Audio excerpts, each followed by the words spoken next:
What's up, everybody? Thanks for joining me here at the Real ResQ Podcast, powered by Vertical Helicast. If you have not checked it out already, please go to the verticalhelicast.com to check out the entire Vertical Podcast Network. Hangar Z, the Helicopter Podcast, and Vertical MRO Podcast. Plus, little secret, we've got more coming. Let's say thank you to our sponsors for this ASTerisk episode. Ready Swimmer, training the body, sharpening the mind, and building leaders. Their mission is to make you ready. Get in touch with them today at readyswimmer.com. TheRealResQStore.com. We've got new gear coming in all the time, so go support this podcast at TheRealResQStore.com. Now, coming up next in this ASTerisk episode, I actually have somebody else who's going to introduce this episode. So, Mel, take it away. It's an honor to come on and introduce the guest for this next episode. We have on with us today a crisis worker for the 988 hotline and a child abuse advocate. When you hear her stories, you're going to feel the passion and you're going to understand all of the things that she's gone through to get her where she is today. I'm so proud of her for coming on and telling these stories. So please give it up for my cousin, Karaline Hume. My name is Jason Quinn. I am United States Coast Guard Rescue Swimmer number 500. These are my rescues and rescues from those of us that put our lives on the line every day so others may live. This is the Real ResQ Podcast.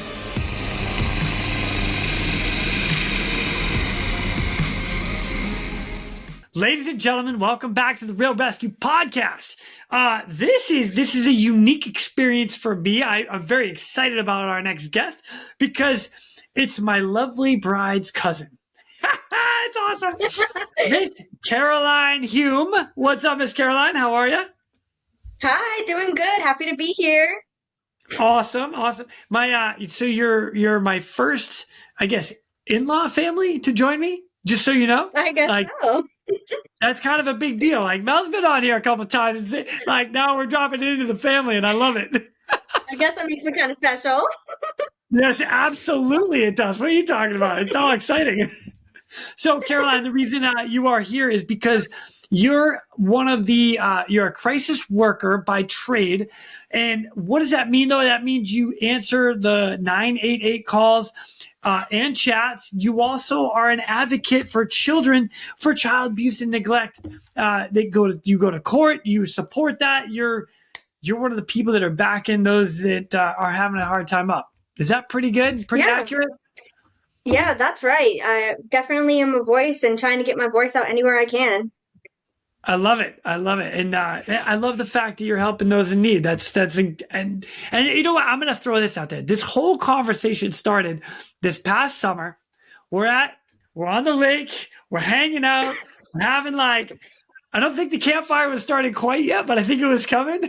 But we're just sitting around chatting, and it was like, oh my gosh, the stuff you're doing, Karaline, it's amazing. And I asked you to come on to share it with everybody else. So I appreciate it. It's good. Thank you. That means a lot. Yeah, I definitely think when it comes to crisis work, people are still not knowledgeable as far as getting their voice out. So I think it's important to talk about it. But me too. And one of the other things that I really like about you and I having this conversation right now is that I've had a few other people on, James Boomhauer. I've had two of my shop supervisors, Olaf Lavelle and George Cavallo, and we've talked about critical incident stress. We've talked about having hard times at work and what to do, especially for us in the rescue community. And that's the majority of the people that listen to this podcast are in the rescue community. We see some pretty gnarly stuff. And I say it myself, like there are times where I've been through my own, I'm going to call it PTSD, even though I don't admit to it, which is probably even worse. But I've been in the shower crying. Even now, there are times and things that I can talk about, then it chokes me up and I can be in that moment. But one of the things that I recognize is when that's happening, and I know how to get through it. And this is where people like you come in, because I can call you. You can help others through that, right? Yeah, absolutely. And that's a big thing that you mentioned is just being self-aware about it and taking responsibility for those feelings instead of trying to hide them. It all starts with you and being willing to acknowledge the fact that you are not okay and that you need some help because there's nothing wrong with needing help. Oh my gosh, I am so excited to dive deeper into this conversation with you. It's going to be good. The other thing I really hope that everybody that's listening gets out of this is that there is help out there. And if you need to make a phone call, you can call me. You can send me a message. I'm going to even throw Karaline. Can they call you? I know they can because They you sure got a number. can. It's beautiful. 988. They sure can. I love it. I love it. We want everybody that does this job and that is in this world and in the community to know that there's resources out there and that if you need help, just even a phone call, you're more than welcome. But before we dive too far and too deep into that, Karaline, do me a favor. Give us a little background. Karaline Hume, All right. the cousin of my lovely bride, Melissa McConnell Quinn. Who are you? Who am I? Well, I currently am living in North Carolina. I actually just moved here about a year ago now from Florida. I needed a change in scenery. Most people try to get away from the cold. I wanted the cold. I am that girl. So having a season change and just a change in general is very, very nice. And as you know, I'm born and raised up north, so definitely have been used to the cold my whole life. That's awesome. That's awesome. Now, born in Florida. Like, as a matter of fact, the first time I ever met you was in Florida. We're at your sister's graduation, I think.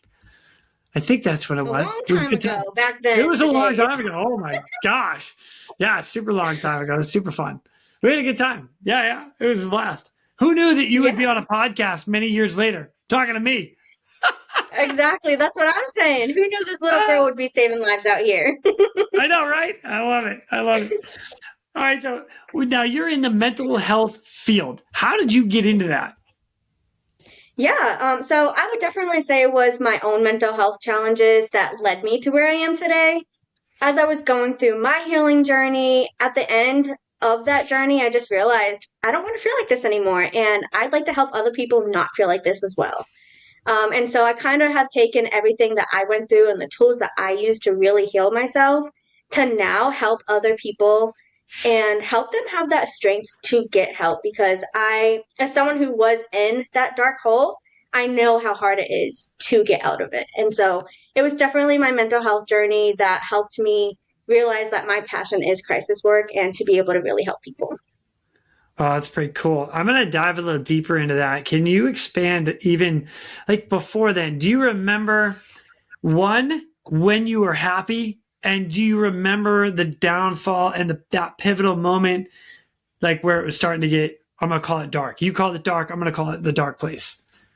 Yeah, absolutely. I can remember it like it was yesterday, and many other people who go through those feelings, I can imagine as they're listening to this, will know exactly what I'm talking about, that feeling happy and then just slowly feeling yourself not be who you are. It's a really, really just an empty feeling. You can slowly feel those feelings just kind of vanishing, and then it's like a dark hole. You feel just a dark hole. You don't feel many things. And it's like, how do I get out of here?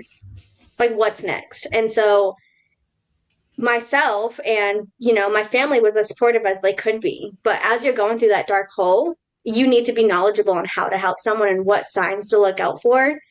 And I think in that point, it was just me, myself, and I had to stand up and do something for myself. Wow. Well, how did you recognize that though?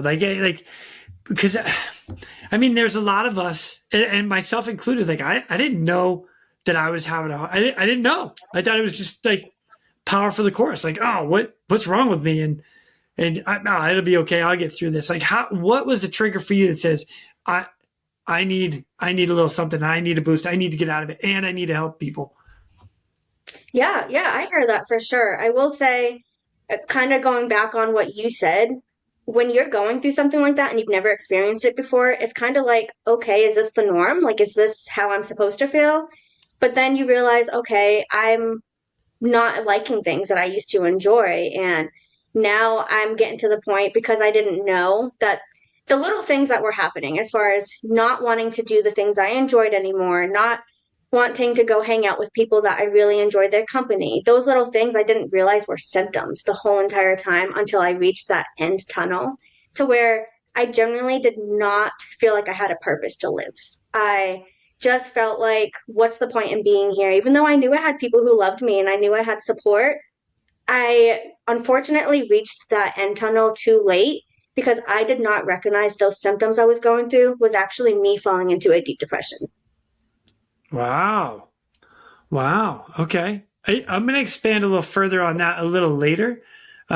Because you had mentioned signs and symptoms, and I want to talk about that. So I'd love to get your signs and symptoms as far as what you felt. And, but we'll do that in a minute. Right now, let me bring you into, okay, so now you recognize it, and you're going to get into the mental health side of things.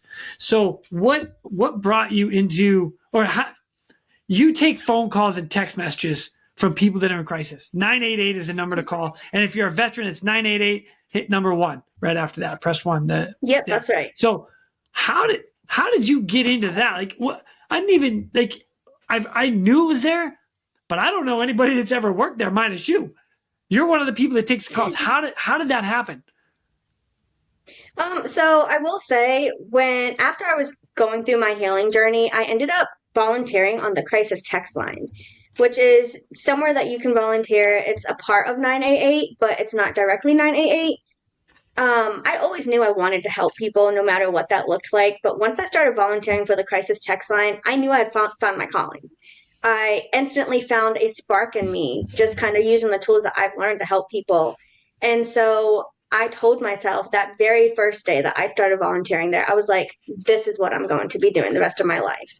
And so as I got through it, I was working a full-time job that I didn't necessarily love while also doing the volunteering. I did about 200 hours of volunteering, and I was like, okay, I need to see what's next. And that's when I found 988. And, I was like, you know what? I'm going to give it a shot. What do I have to lose? And that day, it's so different when you are in an interview for just a job, right? But when you are in an interview for a job that is your dream job and you have such a passion for it, I have goosebumps all over my body right now. It is such a different feeling. I will never forget that day. The moment they offered me this position, it was 6 a.m. I called everybody. I was like, I got the job. I just knew that this was such a calling. It's when you find something you're passionate about, you feel it deep in your soul. And I feel that deep in my soul just talking to you right now. I was destined to go through the dark path that I went through because I was meant to help people. I love it. That's beautiful. All right. So now I'm going to ask, I'm going to get, I know there's like, things you can't talk about. I'll leave it at that. Like we all know that. And everybody that's in the medical profession knows there are things you can't talk about. However, I am going to ask, number 1, do you remember your first, I'm going to call it true crisis phone call where you had to take the lead and you had to talk to somebody that was in that spot that you had been in? I absolutely do. It's a call that I am never going to forget. So let's jump into it then. So here I am. It is 6 a.m. I had actually just started my shift and I get my first call for the day. And it is someone who is in crisis who pretty much starts the phone by saying, I have a gun in my hand and you are my last resort. And it's up to you to talk me off the ledge or I am going to end my life. And so let's just pause for a second. Imagine, as a crisis worker on 988, imagine someone telling you that the things that you say to this person on the other end literally matter. They had stated that depending how this phone call ends will determine if I end my life or not. So as I'm navigating through this call, that's a lot to take in. It's a lot to take in.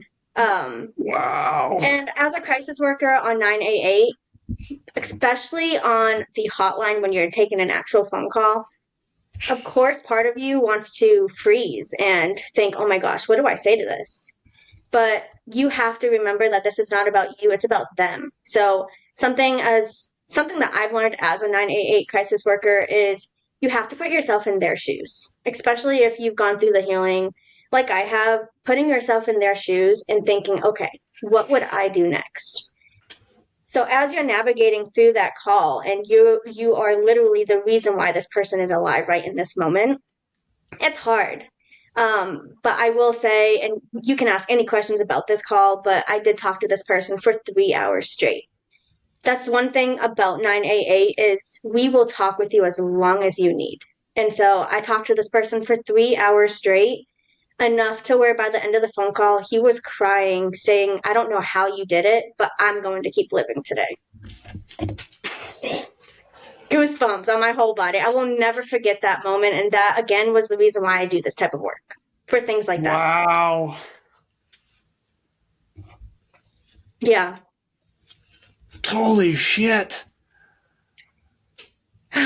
Yeah, I remember that call like it was yesterday. And I think about this person every day and just hope that they're continuing to, reaching out to 9AA and getting them the help that they deserve. And this was 3 years ago, and I'll never forget it.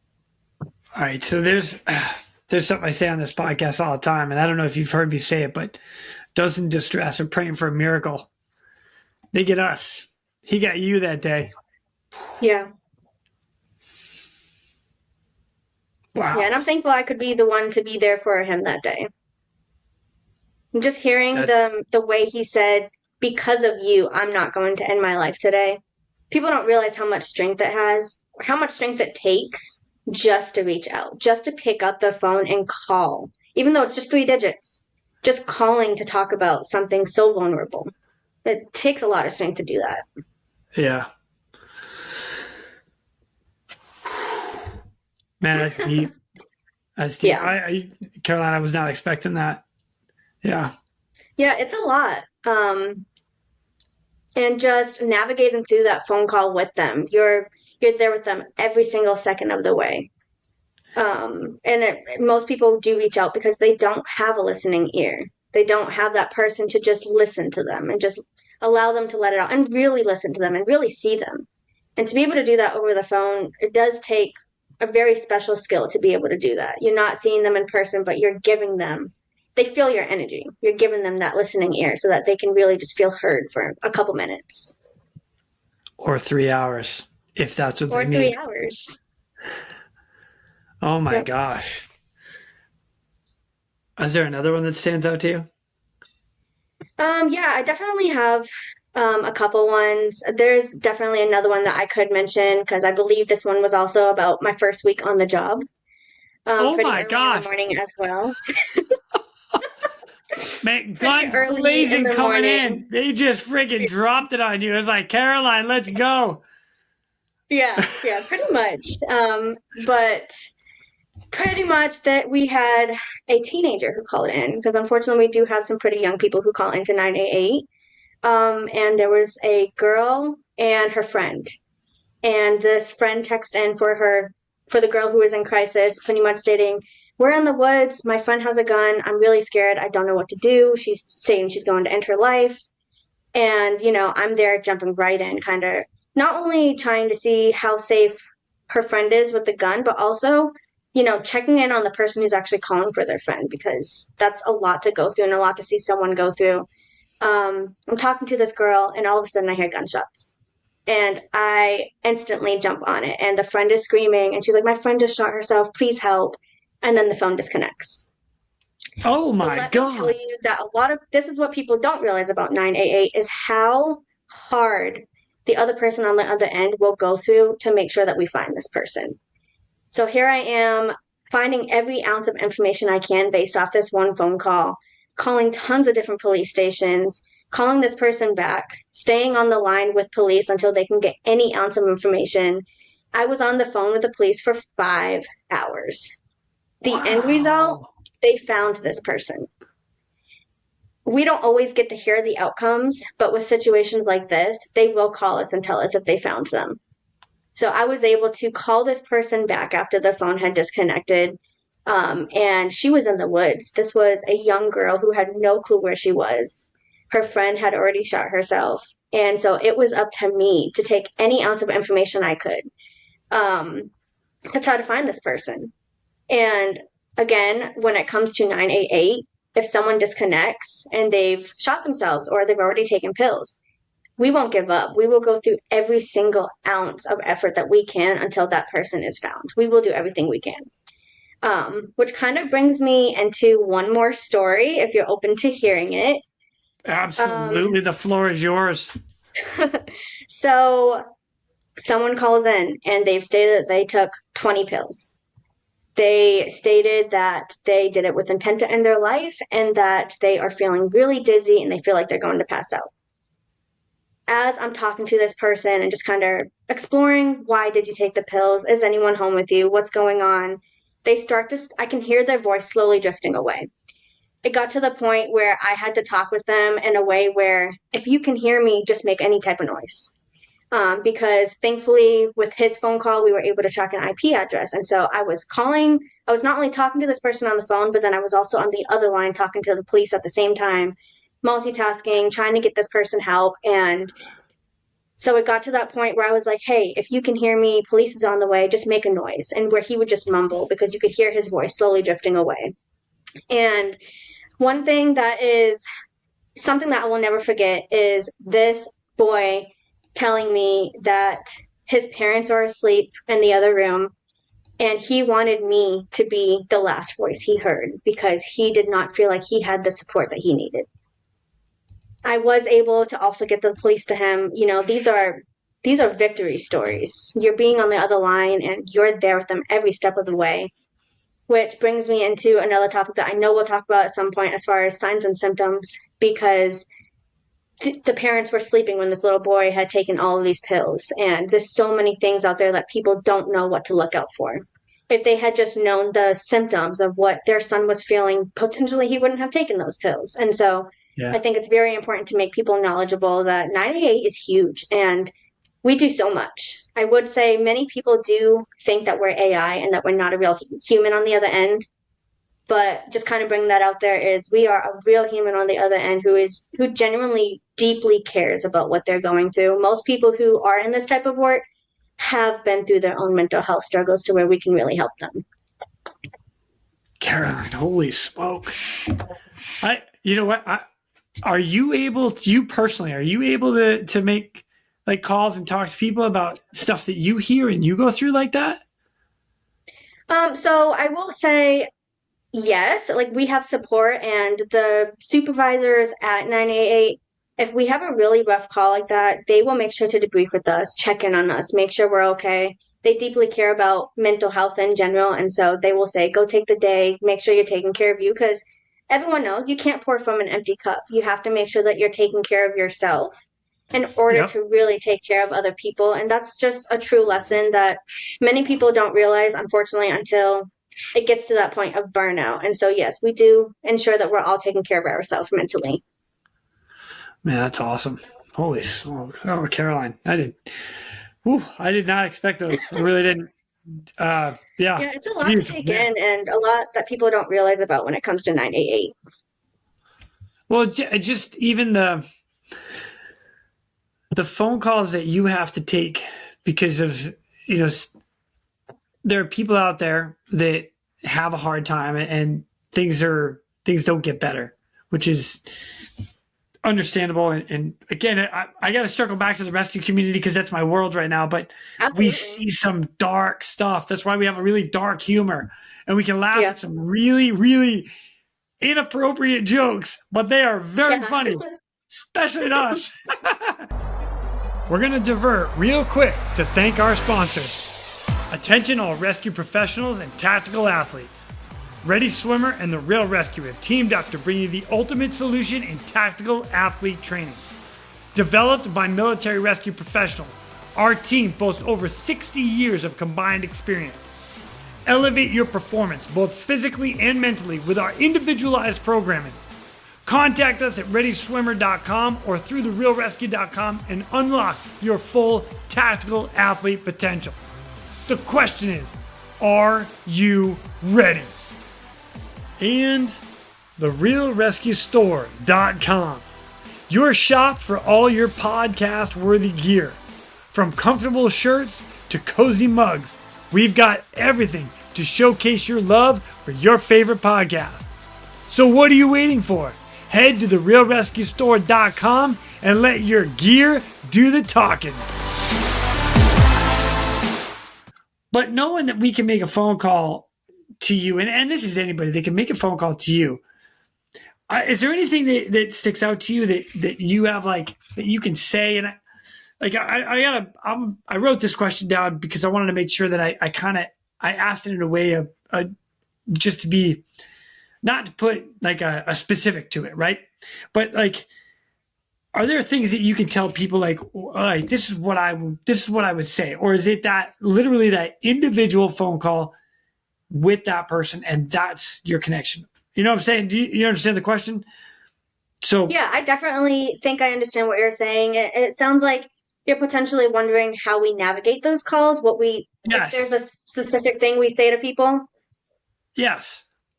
Yeah, so I will say, just to bring this out there too, is we talk to everyone individually. We don't have scripts. I think that's something that many people won't text into 988 because they think we don't care, because they think we use scripts. We are genuinely speaking from our heart. Validations and empathy go a long way, more than people will ever understand. We ask open-ended questions instead of closed-ended questions because we want to ask the person in crisis things that really help them think. Like, what is it that is truly going on in their mind so that we can really use collaborative problem solving and help them come up with a solution on their own. We are there to be there. We're there for them in the moment, but we don't want to come up with a solution for them. We want to talk with them in a way to where they're like, oh, you're right. Maybe I could try that because I've never done that before. And things like that. At the end of the day, we are there for them emotionally and very deeply. We will go through safety plans with them, and we will finish a whole entire safety plan with them and check in with them afterwards to see how that safety plan went for them. And then we also offer follow-ups. Any person who has suicidal thoughts or who has just gone through a traumatic experience, we offer a follow-up for the next day. We will ensure that we check in on them and just let them know that they have that support. And we will keep following up with them as long as they need as well. Karaline, that is incredible. Dang, I didn't know any of this. I'm so excited. I'm legitimately learning a lot right now. This is amazing. Yeah. I knew this was a good idea, Karaline. I told you, it's a good idea. Yes. We got to take that summer barbecue, huh? Yeah, absolutely. We're going to have to do this a lot more. More barbecues. I'm in. Yes. All right. So I'm going to ask another question, which is because again, learning a lot right now. How do you define a crisis? Like, what is a quote unquote crisis? Great question. So I kind of want to start off by saying crisis looks different for anybody. And so sometimes you'll have someone who is in a crisis with suicidal thoughts. To them, those feelings are super, super intense for them to where they are seriously struggling and they really need help on navigating that. But then again, you have other people who text in who aren't having suicidal thoughts, but they're going through an emotional crisis. And so I did want to bring that up because sometimes we'll have people who call into 988 and they're like, I'm sure you can be helping someone who needs help more than me. I know my crisis isn't that bad. And I want to point out that crisis looks different for everybody. So I'm never going to sit here and tell someone that their crisis is not severe enough for us to help them.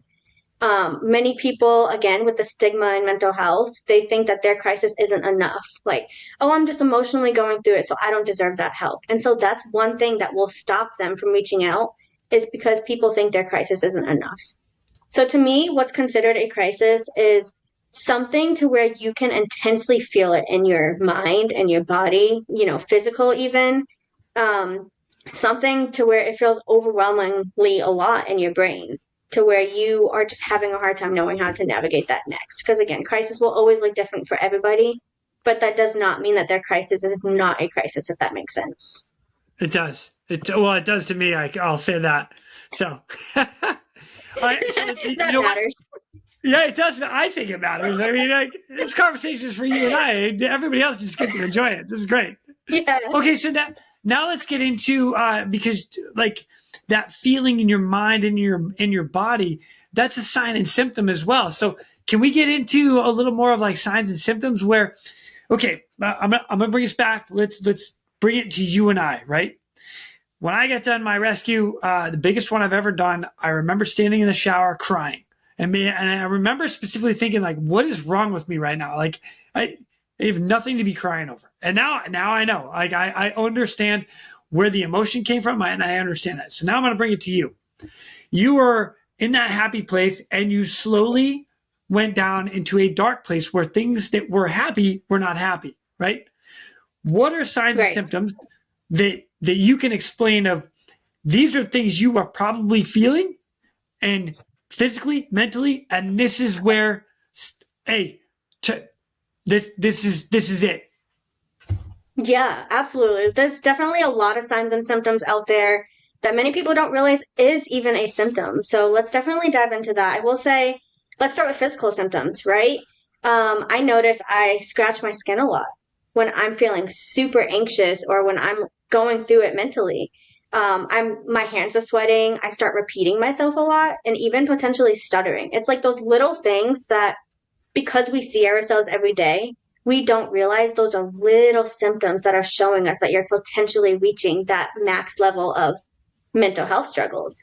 And so a lot of physical things like that, as far as maybe when you're standing there, you don't feel balanced. Maybe when you're listening to someone talk, it's kind of going out your air and you're not able to focus a lot. Like little things like that can be huge signs of just mental health struggles. And so when it comes to the mental health symptoms, crying is one for sure. It's hard to keep those emotions in. And if you feel like you're crying for no reason, nothing wrong with that. But those are symptoms of things that we should be looking out for.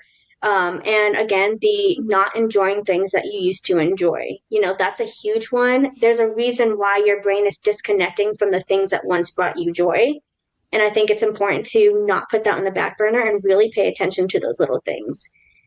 So many more can be on that list. I will say pacing back and forth.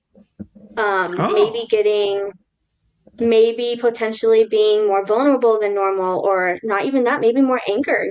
Maybe little things are setting you off that don't typically set you off. So those are little things that can, be a small crisis and up to a large crisis. And those are little things that as humans, we don't realize those are the things that are giving us a warning sign, like, hey, you got to start paying attention to yourself, things like that. I've actually talked to guys, one of them, Sam Fielder, a friend of mine down in Australia. He talks about that anger side of things where he went through a helicopter crash and like there was like everything. And his wife is what called it out. And it took a year from the helicopter crash until he finally got help. But it was the little things that progressed. And he got angry at the things that like, you tipped over a glass of milk. Well, okay. Yeah. But you don't have to blow up over it. Oh my good Lord. And that's what he found. That's exactly what I'm talking about. Yeah. Yeah. So I have heard that one as well. Oh, that's great. Yeah. Man, thank you so much for bringing that up. Another question that comes into this is like research, right? So yeah. Go ahead. Hit it. You know where I'm going with absolutely. it. So I do. Yes. So research is huge. And that's something that I really want to bring up is even if you've never gone through your own mental health struggles, or even if you don't know anyone who has gone through that, I think everyone should do their research, know the signs and symptoms to look out for, because you never know when you're going to need to save a life. It's those little things like, okay, I know this person and I'm seeing that they're doing things that they don't often do. Doing your research, there's so many free resources out there. Go on 988 Lifeline and you can click on a link that says how to help someone else. And it will give you tips and tools on things to look out for. And safetyplan.org is something that you can do with anyone who's going through a crisis. It's a safety plan that you go over with them. And then whenever they're going through that crisis, they have that piece of paper to look out for. Because let's face it, when you're going through a crisis, we know the things that we need to do to take care of ourselves. But in that moment, it's the hardest thing to do. And so having that safety plan ready to where you can pull out that paper and be like, okay, this is what I like to do to cope, or this is what helps me for a distraction. Safety plans are in place so that they can make things easier for you when you're going through a crisis. And that's something that many people don't know about. So do your research, because my biggest thing is the more people who stand up, the more people who are going to want to break the mental health stigma. change is important, especially in mental health, something that's always going to be around. And it literally starts with us doing our research and putting one foot in front of the other to continue to be a voice for people who are too afraid to speak up. That's awesome. One of the other things you just said to me that really stood out to me is like how others can help see that. And so now like, oh, you're seeing a trend in your friend, your spouse, your son, your daughter, your mom, your dad, whatever, your aunt, your uncle, and you're like, oh man, something's not right. And so I can go in there and be like, man, this isn't, something's up. What's up? And then we can start that dialogue, exactly. get that conversation going. Yeah. And I think that goes a long way of just, okay, I'm noticing, she's not doing what she typically does. Let me just check in on her, because you don't realize how a little check-in can go such a long way. And I will say, just while we're on the topic of doing your research and knowing how to help someone in a crisis, the way you talk to someone in a crisis matters extremely. You don't want to continue to use the words "I'm sorry," because when someone's in a crisis, that can actually make them feel like they're a bother to someone, or that can make it feel like you're pitying them. You want to use more like validating and empathy words, like telling them how strong they are and how brave they are to reach out, how much courage they have, because those are the little things that you want to hear in a crisis. You don't want someone to feel like you're pitying them. So that goes a long way, and that falls under how to help someone by doing your research. Oh, right on. Well, that's good to know. I like to try to bring things to a perspective of me personally, right?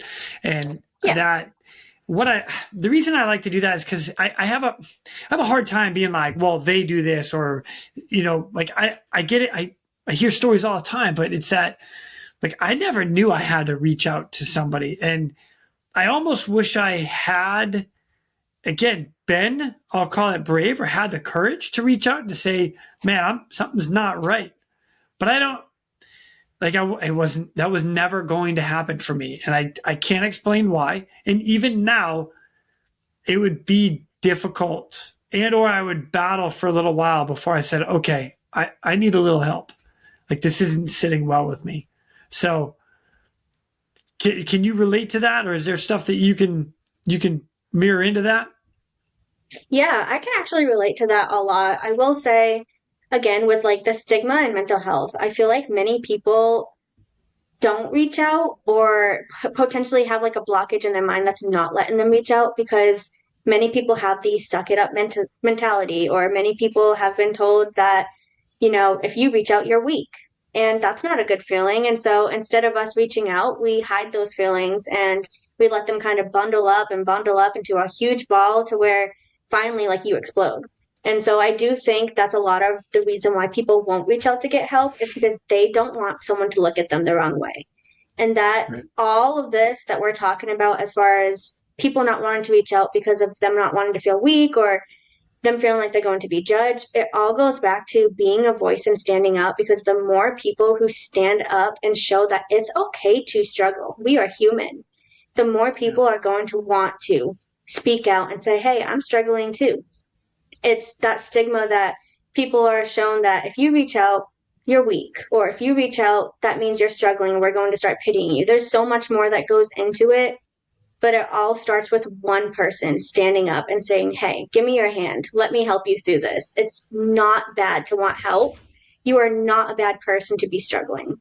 We're all human, just trying to get through life. And I think it's important that we lend hands out to each other and be kinder in a world that seriously needs it. Yeah, totally. Oh my gosh. Yeah. Yeah. Just be nice. It costs nothing. Just be nice.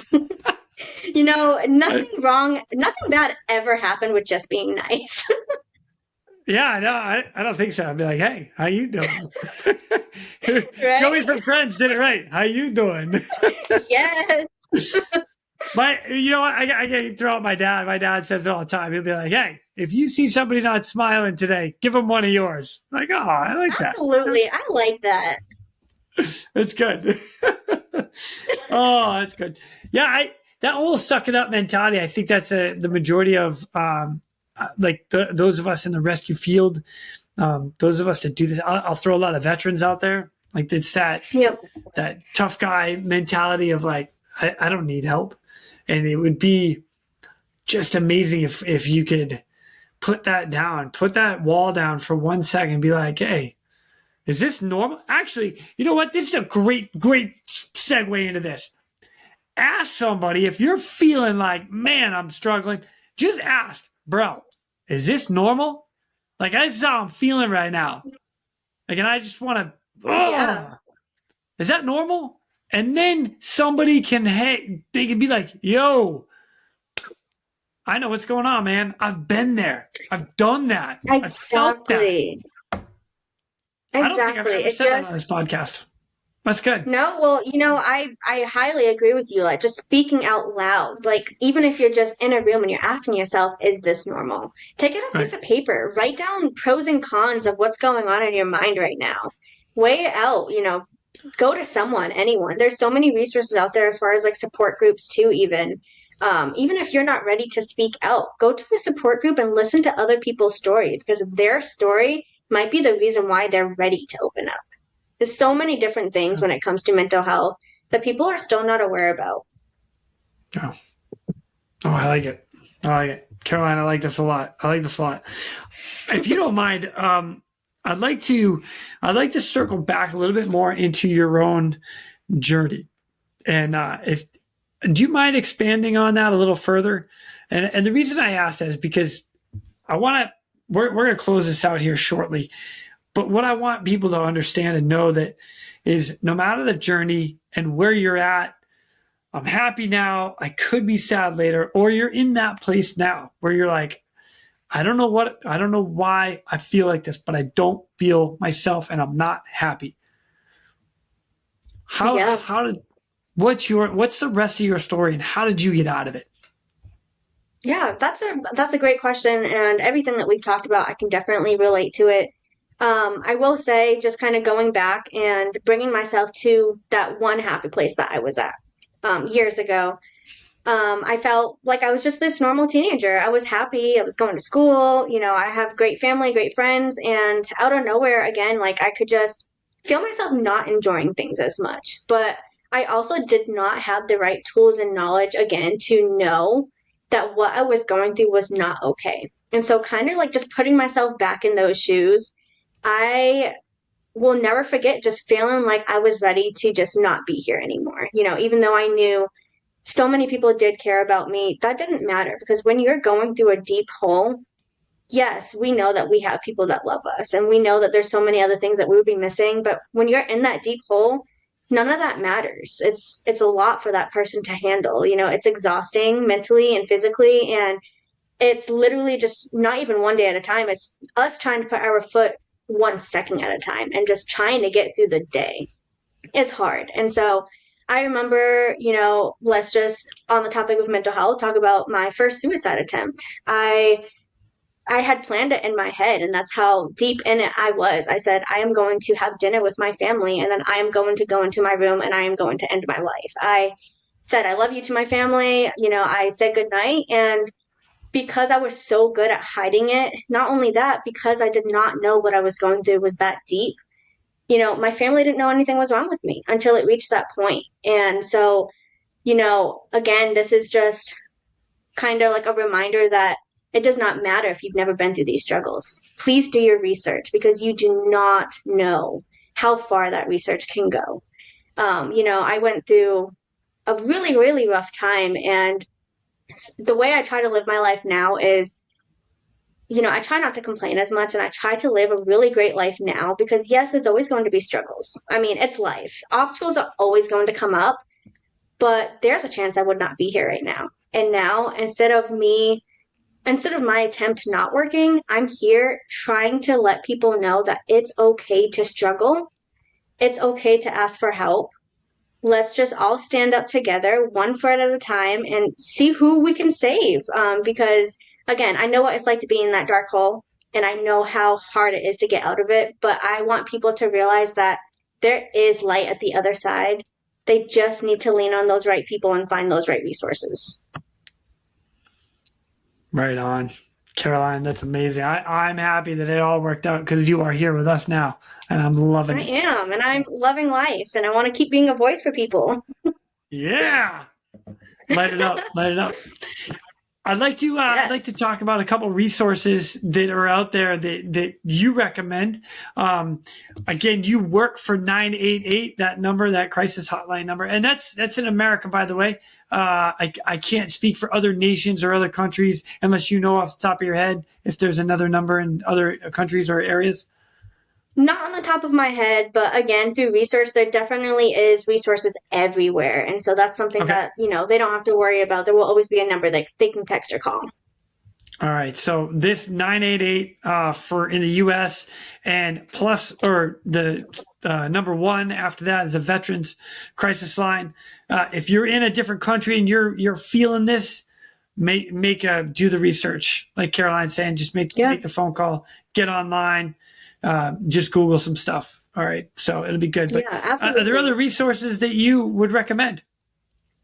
There is. I will say, through my mental health journey, I leaned on books a lot. Books that are a study on mindset and the way you can change your life. And one book that is really great is called Power of Now.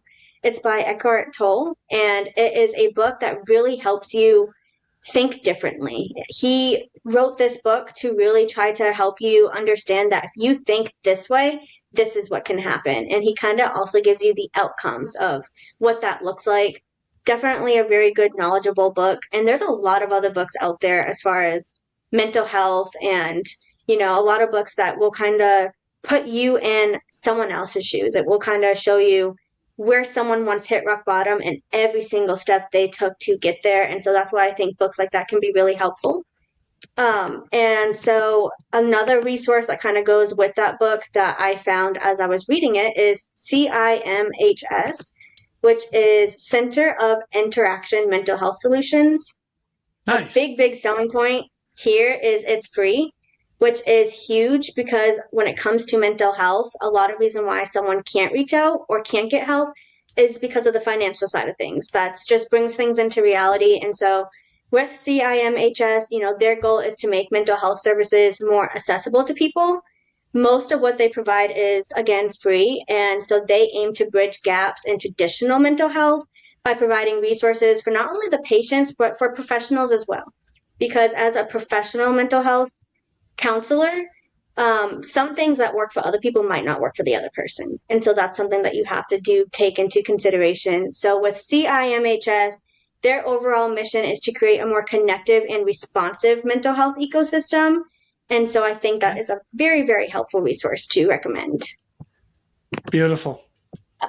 Yes. And then I would say one more resource that people might not know about, but they're starting to really get out there more is NAMI, which is National Alliance for Mental Health. They are huge when it comes to veterans and mental health in general, huge when it comes to 988. If you want to be a part of that community and you want to start putting your voice out there, they do a lot of suicide walks and they get together and they really have a beautiful outcome of so many people who are struggling and kind of making their voice a whole together.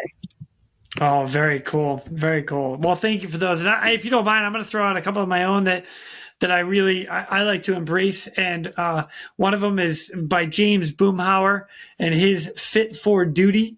And you can go to, I think it's fit4duty.com or .org. That one, it'll be on the bottom of the web or the bottom of the screen right here.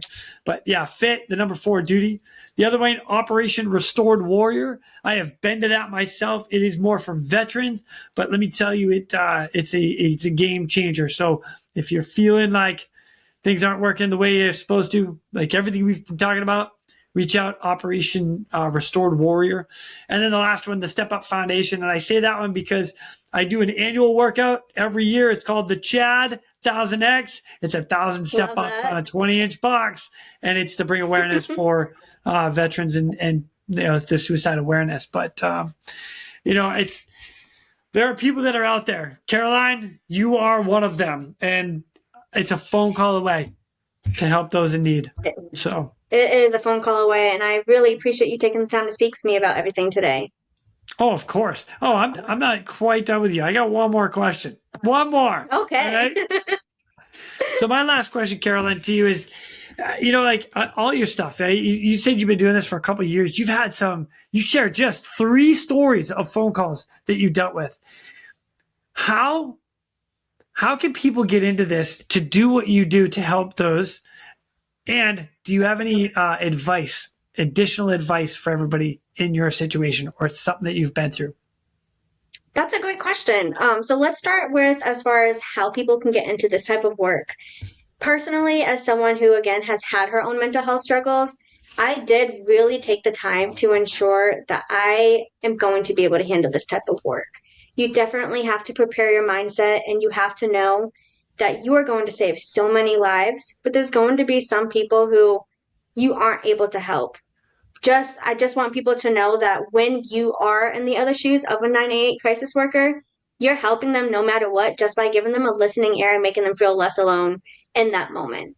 So with 988, if you go to the 988 Lifeline website, they do have volunteer things that you can do. And so you can kind of jump into volunteer work just to see if that's something that you're able to do. Because I do think that, again, as we've talked about earlier, you can't pour from an empty cup, and you want to ensure that this work is not going to tackle your well-being, because it can be a lot, but it is the best work, and it is a life-saving job that will always be out there. So I definitely think that we need to keep getting as many people out there, as many voices as we can. 988 Lifeline, definitely go look into some things that you can do to start getting that word out there. Awesome. And some tips or advice from just my own mental health journey and where I'm at now is just don't give up on yourself. Believe in yourself, and know that no matter what, nothing is permanent if you don't let it. God, that's good. Holy Karaline, it's amazing. Oh my gosh.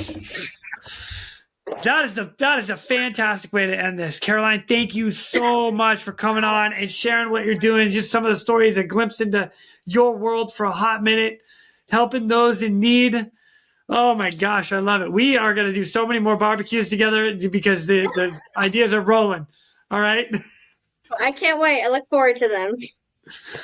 Karaline, it's been an absolute pleasure. I cannot wait to see you again. It's going to be amazing.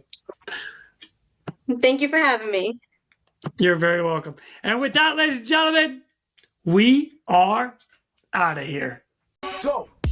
Now, it's time for me to pull chocks and take off. But before I go, I'm always looking for the memorable rescues that people have done. If you have one that you're willing to share, or know somebody who has a story, please feel free to reach out to me. I'd love to highlight it here at the Real ResQ. For everybody that is standing by for that SAR alarm, remember, those in distress are praying for a miracle. They are going to get you. So until next time, fly safe and swim hard. Thank you for joining me today here at the Real ResQ Podcast, powered by Vertical Helicast. We'd also like to say thank you to our sponsors for this episode, therealresqstore.com. Your shop for all your podcast-worthy gear. From comfortable shirts to cozy mugs, we've got everything to showcase your love for your favorite podcast. So what are you waiting for? Head to therealresqstore.com and let your gear do the talking. And attention all rescue professionals and tactical athletes. Ready Swimmer and the Real ResQ have teamed up to bring you the ultimate solution in tactical athlete training. Developed by military rescue professionals, our team boasts over 60 years of combined experience. Elevate your performance both physically and mentally with our individualized programming. Contact us at ReadySwimmer.com or through TheRealResQ.com and unlock your full tactical athlete potential. The question is, are you ready?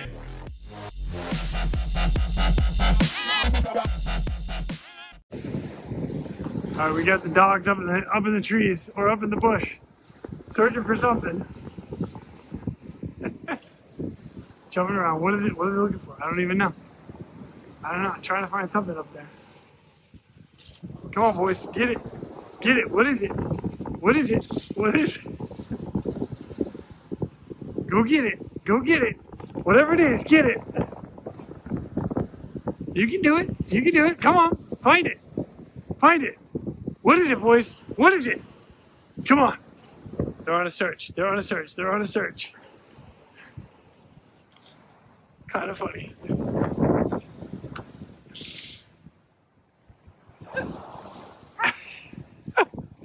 hilarious to watch these two. Absolutely hilarious. Oh, it's great.